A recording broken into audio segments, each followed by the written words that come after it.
Bismillahirrahmanirrahim. Assalamualaikum warahmatullahi wabarakatuh. Waalaikumsalam warahmatullahi wabarakatuh. Bagaimana kabar kalian hari ini? Baik. Alhamdulillah. Sebelum mengawali pembelajaran hari ini, Ibu minta KM untuk disiapkan berdoa terlebih dahulu. Sebelum mulai pelajaran, maka bagi kita berdoa. Doa mulai. Bismillahirrahmanirrahim.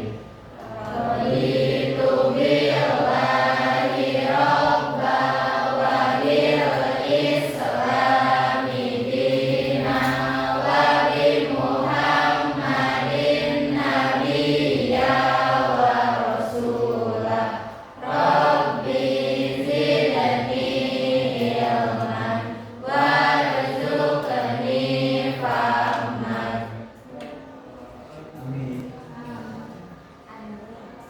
Sebelum kita mulai, Ibu cek dulu kehadiran hari ini ya.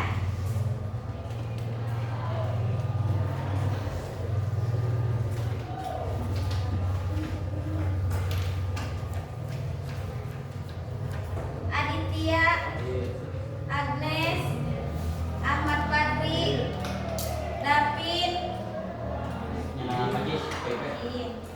Dini, Mega, Nabila, Prabu, Silvi, Yulia, Jahra. Oke, terima kasih. Baik, untuk memulai hari ini, kita hari ini akan belajar tentang kesehatan reproduksi yang terjadi pada remaja. Sebelum Ibu mulai, ada beberapa yang harus Ibu sampaikan untuk tujuan pembelajaran kita hari ini.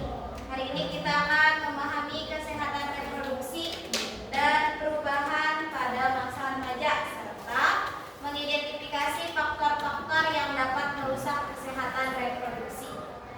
Sebelum Ibu mulai, kalian semuanya sudah mengalami pubertas?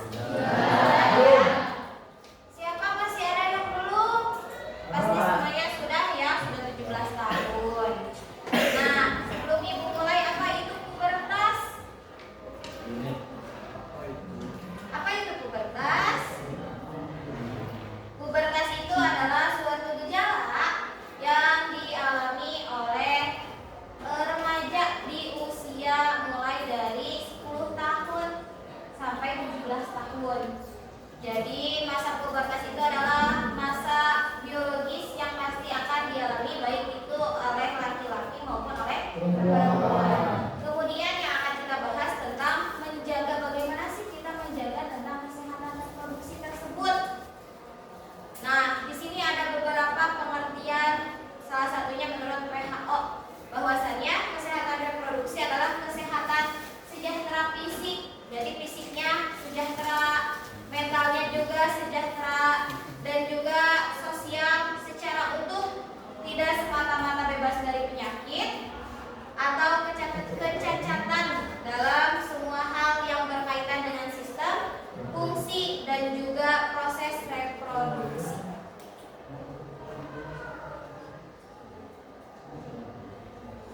Nah, sudah mengalami semuanya bahwasannya pada laki-laki itu mengalami perubahan suara. Perubahan suara laki-laki itu jadi lebih besar. Kemudian pipi basah sudah mengalami.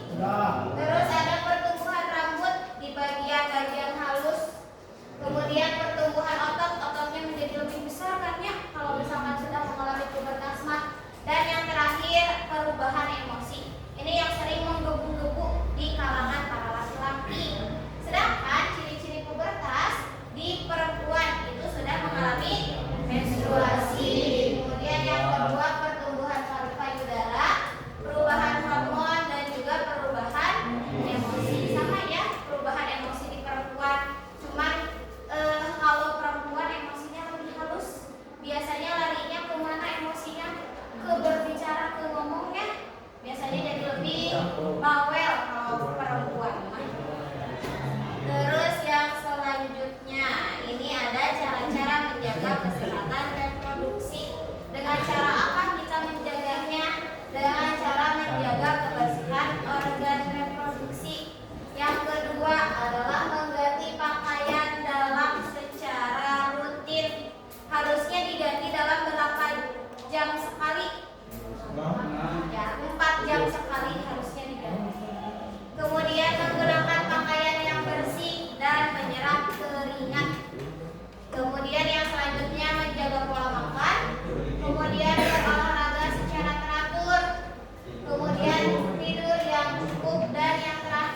yang harusnya dihindari ya, tidak boleh merokok, minuman beralkohol, dan juga penyalahgunaan nama kerja. Udah, itu beresin. Sekarang silakan kalian boleh berdiskusi dengan kasus-kasus yang sudah Ibu bagikan. Ibu kasih waktu 20 menit untuk kalian mendiskusikan. Nanti perwakilan dari setiap kelompoknya silahkan kalian boleh mempresentasikan yang ke depan. Waktu diskusinya sudah habis, Ibu persilahkan kepada kelompok yang sudah siap boleh maju duluan ke depan untuk mempresentasikan hasil diskusinya. Kelompok siapa dulu? Oke, boleh maju ke depan.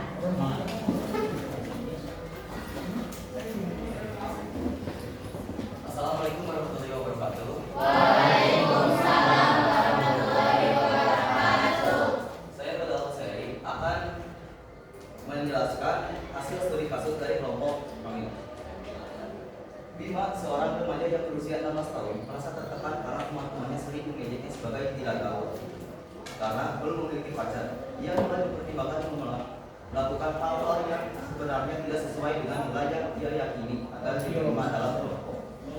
Menurut kelompok kami, tekanan teman sebaya dapat mempengaruhi keputusan remaja, keterampilan komunikasi asertif, dukungan keluarga, guru BK, dan teman yang positif sangat membantu remaja mengambil keputusan yang tepat.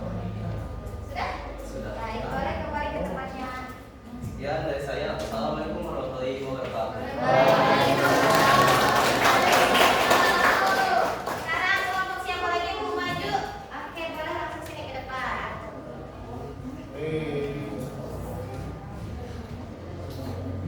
Assalamualaikum warahmatullahi wabarakatuh. Waalaikumsalam warahmatullahi wabarakatuh.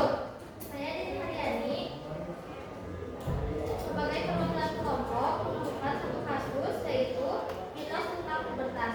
Sekelompok siswa percaya bahwa mimpi basah merupakan penyakit dan harus diobati.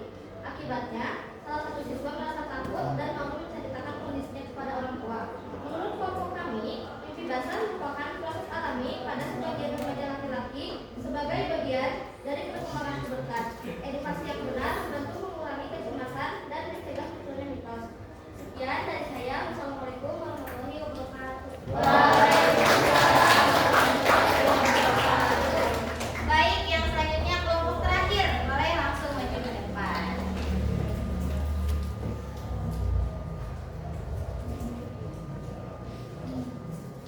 Assalamualaikum warahmatullahi wabarakatuh. Waalaikumsalam warahmatullahi wabarakatuh. Saya Humayniati Rasanjani. Saya akan memaparkan hasil diskusi saya dengan kelompok saya mengenai kasus menstruasi yang tidak teratur. Di sini terdapat kasus Nisa yang berusia 15 tahun, siswi kelas 10, mengalami menstruasi yang tidak teratur selama 6 bulan terakhir. Terkadang ia tidak menstruasi selama 2 bulan, kemudian mengalami menstruasi yang sangat banyak. Nisa juga sering begadang, menjalani diet ketat agar berat badannya turun, dan merasa stres karena tuntutan akademik.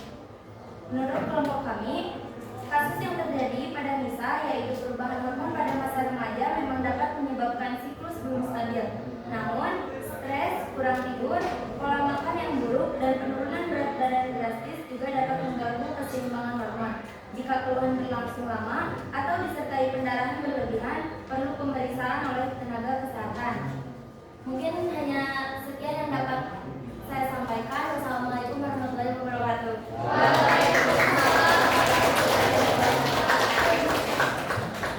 Oke, sekarang semuanya boleh berdiri. Oke, sekarang tangannya boleh ke depan. Sekarang kalian coba gambarkan angka 1 menggunakan tangan kalian. Kalian gambar 1. Kalian gambarkan angka 2 menggunakan tangan kalian. 2. Sekarang kalian gambarkan angka 3. 3. Sekarang kalian gambar angka 4. 4. Sekarang tangannya boleh dikebawahin. Sekarang kalian gambar angka 1 dengan menggunakan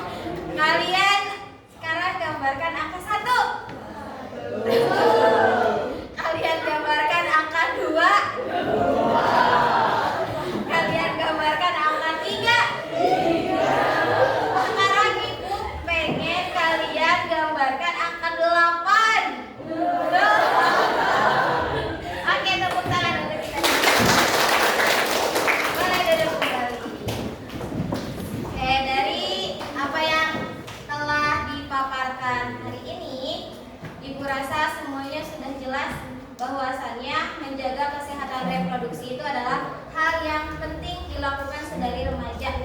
Jangan berpikir, saya mah nanti saja menjaga kesehatannya karena masih muda. Justru karena masih muda harus dirawat, harus dijaga dari sekarang. Ya kalau misalkan enggak sekarang, kapan lagi? Ya kalau bukan sama diri kita, ya sama siapa lagi kan ya? Jadi kita harus sama-sama menjaga kesehatan reproduksi kita masing-masing.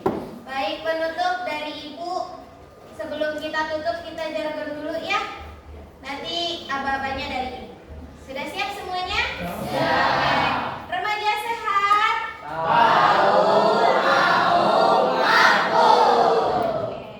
Sebelum Ibu mengakhiri kegiatan hari ini, dipimpin doa terlebih dahulu kembali. Setelah belajar, mari kita berdoa. Subhanakallahumma wa bihamdika asyhadu an la ilaha illa anta astaghfiruka wa atubu ilaik. Rabbana atina fid dunya hasanah wa fil akhirati hasanah wa qina adzabannar. Amin. Semoga apa yang Ibu sampaikan bisa kalian terapkan di dalam kehidupan sehari-hari. Billahi taufiq wal hidayah. Wassalamualaikum warahmatullahi wabarakatuh.